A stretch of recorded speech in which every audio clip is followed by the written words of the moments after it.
The plan wasn't meant for me to hear, but as I walked past the half-open dining room door, their voices spilled out. My name, the Christmas program, the laughter. A surprise segment, a joke costume, a line about oil stains. My family rehearsed it like a performance, each beat sharper than the one before. I froze holding the gift I'd wrapped for them, feeling the heat of the lights and the cold of the tile under my boots. Hours later, Mom called, her voice shaking. "Where are you?" I didn't answer, because by then, the real surprise was already on its way. When I think about how all of this began, it never starts with Christmas. It starts years earlier in the Reed house in Plano, where everything looked perfect. Symmetrical frames, polished floors, soft gold lighting, but nothing ever landed softly. I was 18 the day I told my family I wanted to study automotive engineering. I remember the smell of dinner in the kitchen, something buttery, something warm. My father, Daniel Reed, owner of a chain of upscale furniture stores, was setting the table. When I spoke, he dropped a metal serving spoon. The clang echoed harder than it should have. My mother, Marlene, the one who coordinated charity galas and kept the family's image ironed flat, blinking slowly like she was buffering.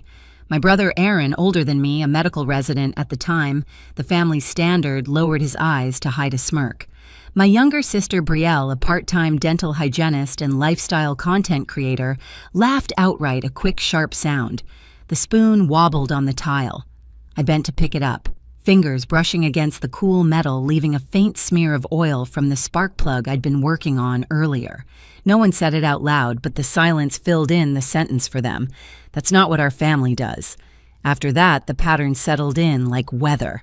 Marlene would slide job listings across the counter office assistant receptionist, never looking directly at me when she said, "This would be more stable." She'd gesture vaguely toward my hands, the faint lines of grease that never quite washed out, especially when you're around people. Aaron, when he visited home, would pat my shoulder with a doctor's practice sympathy. "Just be careful with all that physical work," he'd say, as if I were one accident away from proving his point. Brielle recorded videos in the living room, the ring light illuminating her hair as she told stories about finding balance and elegance. When I passed behind the camera, she'd wrinkle her nose for her audience, an inside joke they weren't supposed to understand. Oil fumes again, she'd laugh. Her viewers would fill the comments with little laughing emojis. I stayed quiet because that was the role I'd learned to play. My silence kept the house smooth, their image intact. Every time there was a gathering, cousins, church members, neighbors, I walked slower, kept my voice low, and made sure my boots didn't click too loudly on the floor. Quiet was safer. Quiet didn't get me pulled aside later for tone posture presentation. The memory that stays with me is small me standing at the sink, washing dishes, the steam rising around my hands. Behind me, my family laughed at a joke I wasn't part of. I looked down at the water running over the oil-stained crescent near my thumbnail. That was the moment I learned what I was allowed to be in this house and what I wasn't. I arrived at my parents' house early that evening, carrying a wrapped box, small, neat, something I'd chosen after a long shift at the garage. The lights inside glowed warm against the winter dusk, the kind of glow that made the Reed house look welcoming from the street, even when it wasn't. I stepped in quietly. My mother, Marlene, was somewhere deeper in the house, rehearsing the Christmas program she coordinated for the church. My father, Daniel's voice floated down the hallway, steady and practiced. I followed the sound, passing framed photos where Aaron, the older brother, held up, as the family's model was always centered, and Brielle, the younger sister who curated her life online, always caught the best lighting. As I reached the dining room, I noticed the door wasn't fully closed. A narrow strip of golden light cut across the dark hallway floor. I didn't mean to stop, but I heard my name. Peyton, Marlene said, as if trying it out for a joke. Laughter followed. Then Daniel's voice, low but clear. "She'll wear the jumpsuit, right? The blue one. It fits the theme." Aaron chuckled, the same soft, polite laugh he used with Patience. "The toy car will get a reaction," Brielle added, and the line about oil stains, "Perfect. The church will love it." There was a rustle of paper. Someone rehearsing a script. Someone else fixing the timing. It took me a second to realize what they were doing a skit, a Christmas skit, about me, about my job, about the grease under my nails. And then Daniel said it like the punchline of a long-planned joke. "We'll read the will afterward. It'll land better that way." I felt the box in my hands grow heavier, the wrapping paper bending slightly under my grip. The hallway suddenly felt colder than the night outside. No one inside the room paused. No one sensed me standing there. I backed away slowly, keeping my boots silent on the tile the box held close to my chest. By the time I stepped outside, the truth sat clean and sharp. I had overheard my family's plan to humiliate me at Christmas. The cold hit me first when I stepped outside. Not the sharp kind that bites, but the dull, heavy cold that sinks through layers. I stood on the porch for a moment, holding the box I'd brought for them, the wrapping paper slightly crushed from how tightly I'd gripped it.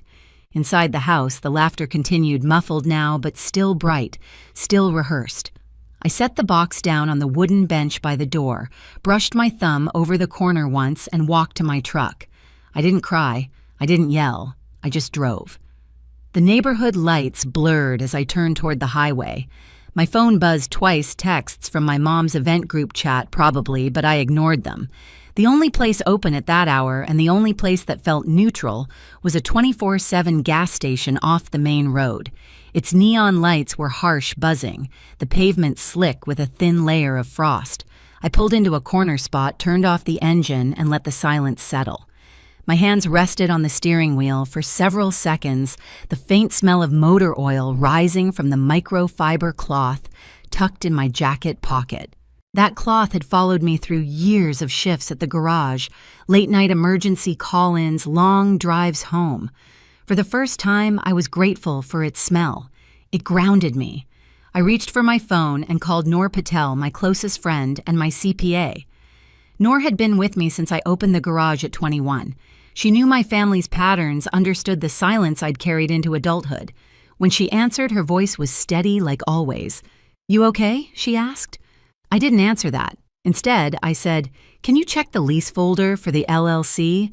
My voice surprised even myself. Flat, steady, almost businesslike. There was a pause as Noor clicked through her files. I watched the neon lights flicker on the wet concrete. "Okay," she said. "Got it. Why, just open it." I heard her scrolling, then stopping, then scrolling again. "Peyton, are you sitting down? I'm in my truck." "You need to look at this," she said, "right now." I opened the folder on my own phone, something I rarely did after hours, and the document list appeared: payments, lease agreements, notices, ownership forms. My stomach tightened. I clicked the lease for the commercial property in Plano, the property my father's flagship furniture showroom was housed in, the one he bragged about every Christmas, every Thanksgiving, every fundraiser, the pride of Daniel Reed. The tenant name blinked back at me. His LLC. The landlord name blinked back at me too. Mine. Not my personal name, my real estate LLC. The one Noor helped me set up when I was 25, the one I'd used to invest in small industrial lots around Dallas. I knew I owned the property. Of course I did, but I had never connected it emotionally to them. Not until that moment. I scrolled further. Payment logs. 3 missed payments. A pending increase in market rent significant. A clause about non-renewal that I had highlighted months ago when Noor told me the market was shifting. At the time, it felt like professional due diligence. Now it felt like something else entirely. "They're using your property," Noor said quietly, "and they're behind." I leaned back against the seat. The neon light buzzed overhead, rhythmic and cold. For a long moment, I didn't speak. I just let the information settle, not like a revelation, but like a slow, inevitable truth finally reaching the surface. "What do you want to do?" Noor asked.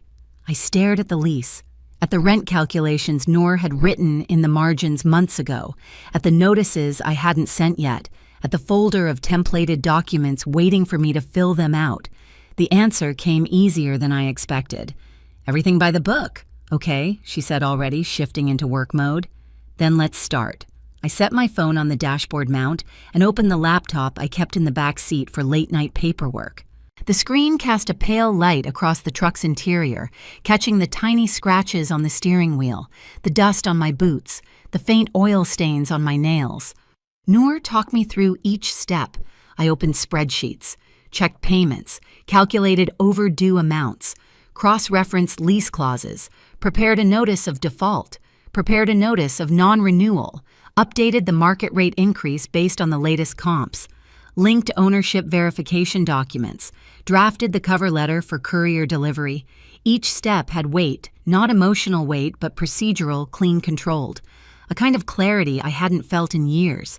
At one point, Noor said, "If they planned a Christmas lesson for you, this is just your gift in return." I didn't laugh. I didn't even smile. My fingers paused above the keyboard. "It's not a gift," I said. "It's a line." She understood. When the packet was ready, signed, time-stamped, uploaded, I sat still for a full minute. The station was nearly empty. A distant truck hummed as it passed. Somewhere behind me, a vending machine whirred to life. I pressed send to courier. The confirmation pinged softly. I closed the laptop, wiped my hands on the cloth in my pocket, and looked out at the dark highway stretching ahead.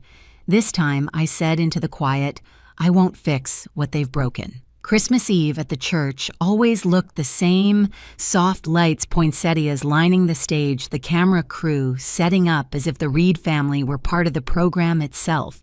My mother, Marlene, thrived here. She moved through the hall, adjusting garlands, nodding at volunteers, perfecting what she called the atmosphere of generosity. I wasn't there. But my absence didn't register at first. Inside the banquet room, the early arriving relatives were settling in. My father, Daniel, was rehearsing lines for his short speech. Aaron, the older brother, celebrated like a trophy, adjusted his tie in a mirrored pillar.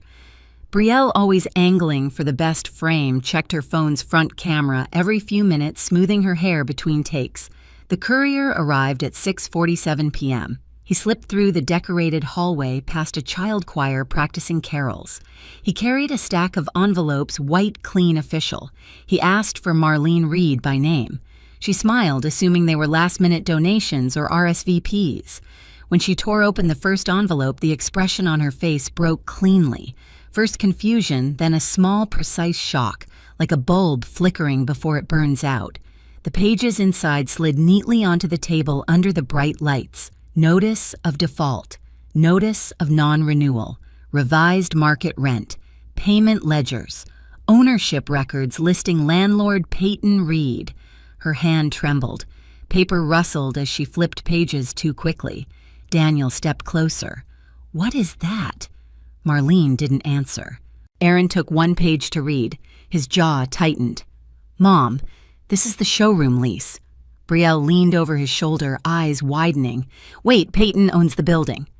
The pastor, standing at the doorway, quietly stopped giving instructions to the camera crew. Someone dimmed the stage lights. Even the murmurs from the children's choir seemed to fade. One of my aunts whispered, "Why would Peyton send this tonight?" Marlene's voice finally returned thin, unsteady. "No, this has to be a mistake. She doesn't." But the bottom of the ownership record still read the same landlord Peyton Reed. Not her mechanic daughter, her silent daughter, her invisible daughter, the one she tried to turn into a seasonal joke. At 7:02 p.m., Daniel tried calling me. When I didn't answer, Marlene grabbed her phone. Her earrings shook with the force of her movement. She stepped out of the banquet room, pressing the phone hard against her ear. The first call went to voicemail. The second, too. On the third, I answered. I was standing outside the cabin in Colorado snow, drifting across the porch. I could hear her breath before her voice, ragged, thin, frantic. That night, I would remember later, Mom called furious. "Where are you?" she demanded. Behind her, I could hear chairs scraping relatives, whispering the distant edge of someone crying. She wasn't asking because she cared. She was asking because her perfect program had cracked, and she needed me to help her seal the edges before anyone else noticed. The snow collected along the railing as I watched flakes settle on my gloves. Noor was inside chopping vegetables, humming softly. The cabin was warm, but the cold air felt cleaner. I didn't answer her question. Instead, I said slowly, evenly, "Did you enjoy my gift?" The silence on her end wasn't dramatic. It was worse, small, stunned, collapsing inward. A silence that recognized, maybe for the first time, that I had stopped orbiting them. Peyton. She tried again, softer now, almost pleading, but the wind shifted and her voice thinned out into the static. "I won't discuss this tonight," I said. "All communication can go through the LLC inbox." Her breath caught. "You can't. I already did."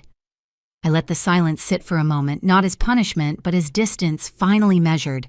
Then I hung up. The snow kept falling. The phone stayed still in my hand.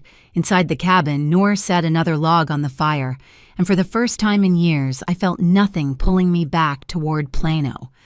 The morning after Christmas, the cabin was quiet in a way the Reed house had never been.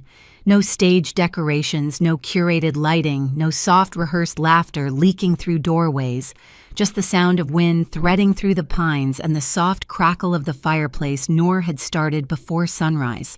I sat on the small porch with a mug warming my hands. The snow had fallen heavily overnight, burying the steps in a smooth, unbroken sheet of white. My boots left the first marks when I stepped out there, each print sinking cleanly into the surface. Inside Noor moved around the kitchen, her presence steady and unobtrusive. She didn't ask about the call or the documents or the fallout. She knew better than anyone that silence could be a kind of shelter. I checked my email only once. A message from Daniel, my father, sat at the top. Short, no greetings, no scolding, just logistics about transferring operations points of contact payment timelines. Professional, measured, the kind of email he would send a vendor or a landlord. For the first time, he was speaking to me in the role I had built for myself. I replied in the same tone, short, clear, boundaried. Then I closed the inbox. The rest of the morning passed in small movements. I swept snow from the railing, brought in firewood, tightened a loose hinge on the cabin door. It felt good to fix something where the repair didn't cost me pieces of myself. When the sun rose higher, the light shifted across the clearing, catching on the thin crescent of oil that stained my thumbnail, still there from the night I left the house. In Plano, it had been the punchline. Out here, it was just a mark of the work I'd chosen.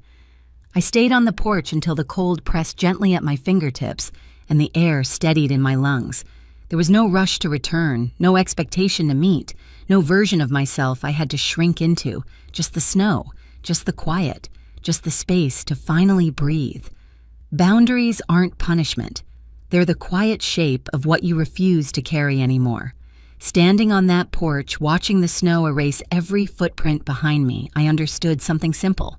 Distance can be a form of respect, both given and taken. If stories like this stay with you, if they echo something you've lived or something you're still trying to leave behind, stay close to this channel. There are more truths to tell and more silences worth breaking.